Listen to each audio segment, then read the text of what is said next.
அஃதலுஸ் ஸியாமி பஅத ரமதான் ஷஹ்ருல்லாஹில் முஹர்ரம்.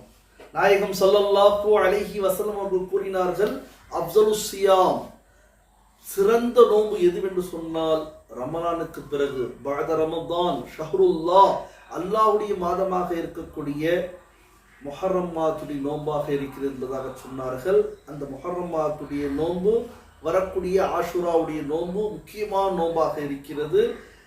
ரமலானுக்கு முன்னால் அது ஃபர்ஸாக இருந்தது.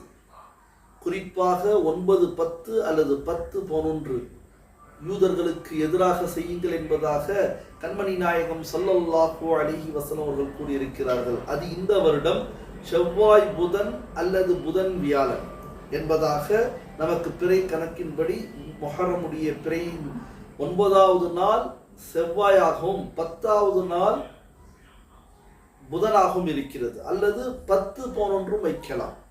எனவே அல்லாஹ்வின் நல்லடியார்களே, பெரியோர்களே, இது மிகவும் முக்கியமான நோம்பாக இருக்கிறது. அது மட்டுமல்ல, இந்த நோம்பை பற்றி நாயகம் ஸல்லல்லாஹு அலைஹி வஸல்லம் அவர்கள் கூறும் பொழுது, மன் ஸாம யௌம ஆஷுரா, ஆஷுராவுடைய நோன்பு அன்று யார் நோன்பு வைப்பார்களோ, ஆஷுராவுடைய தினத்தினன்று யார் நோன்பு வைப்பார்களோ, அஹ்தஸிபு அலல்லாஹி அன் யுகஃபிர ஸனத்தல் லதி கப்லஹு வஸ்ஸனத்தல் லதி பஅதஹு என்று நாயகம் ஸல்லல்லாஹு அலைஹி வஸல்லம் கூறினார்கள். அதற்கு என்ன பொருள்? 2 வருடத்துடைய பாவங்களை அல்லாஹு தஆலா மன்னிப்பான் என்று நான் நம்பிக்கை வைக்கின்றேன்.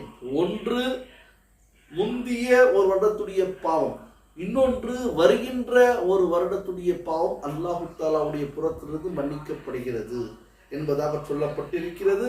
அது மட்டுமல்ல, இன்னொரு ஹதீஸில் வருகிறது, ஆஷுராவுடைய தினத்தில் யார் தன்னுடைய குடும்பத்தாருக்கு அதிகமாக விசாலமாக செலவழிக்கிறாரோ ஒரு வருடத்துடைய தேவைகளை அல்லாஹு தஆலா நிறைவேற்றி தருகிறார் என்பதாக ரசூலே கரீம் ஸல்லல்லாஹு அலைஹி வஸல்லம் அவர்கள் சொன்ன ஹதீஸ் நமக்கு சான்றாக இருக்கிறது. எனவே முடிந்த அளவு நமக்கு சக்திக்கு ஏற்றவாறு அதிகமாக அல்லாஹ்வுடைய பாதையில் நாம் செலவழிக்க வேண்டும் என்பதை விளங்கிக் கொள்ள வேண்டும்.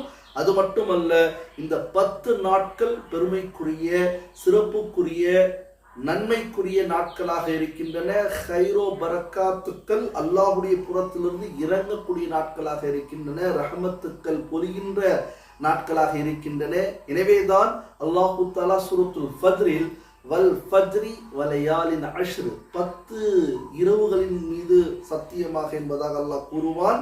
அந்த 10 இரவு என்பது பல உலமாக்களுடைய கருத்தின்படி இந்த முஹர்ரமுடைய முதல் 10, சில உலமாக்களின் கருத்தின்படி ஜுல்ஹஜ் மாதத்துடைய முதல் 10ஆக நினைக்கிறார்கள், கருதுகிறார்கள். எனவே இந்த 2 10களும் சிறப்புக்குரிய 10 நாட்கள் என்பதில் எவ்வித சந்தேகம் இல்லை என்பதை நாம் விளங்கிக் கொள்ள வேண்டும். வல்ல அல்லாஹு தஆலா நம் அனைவருக்கும் வருகின்ற குறிப்பாக 9, 10 அல்லது 10, 11 நாயகம் ஸல்லல்லாஹு அலைஹி வஸல்லம் சொன்னார்கள், ஹாலிஃபு ஃபீஹில் யஹூத், யூதர்களுக்கு எதிராக அவர்கள் ஒரு நோன்பு மட்டும் வைப்பார்கள், நீங்கள் 2 நோன்புகள் வையுங்கள். சூமு தாசிஅ வல் ஆஷிர், சூமு கப்லஹு யௌமன் அவ் பஅதஹு யௌமா என்பதாக சொன்னார்கள். ஒரு நாள் முந்திய ஒரு நாள் சேர்த்துக் கொள்ள வேண்டும் 9, 10, அல்லது பிந்திய ஒரு நாள் 10, 11ஆக நாம் எடுத்துக்கொள்ள வேண்டும் என்பதாக ரசூலே கரீம் ஸல்லல்லாஹு அலைஹி வஸல்லம் அவர்கள் கூறியிருக்கிறார்கள். எனவே அல்லாஹ்வின் நல்லடியார்களே, பெரியோர்களே, பெருமைக்குரிய மாதமாக இருக்கிறது, சிறப்புக்குரிய மாதமாக இருக்கிறது. அல்லாஹ்வுடைய மாதம் என்றே அல்லாஹு தஆலாவுடைய ரசூல் அவர்கள் சொல்லியிருக்கிறார்கள் என்பதை நாம் கருத்தில் கொண்டு இந்த தருணங்களையும் இந்த நேரங்களையும் வீணாக்காமல் முழுமையாக நன்மைக்குரிய நாட்களாக நாம் மாற்றிக்கொள்ள வேண்டும் நம்முடைய வாழ்க்கையுடைய ஏடுகளில். எனவே அல்லாஹு தஆலா அனைவருக்கும் இதனுடைய தௌஃபீகை தந்தருள்வானாக.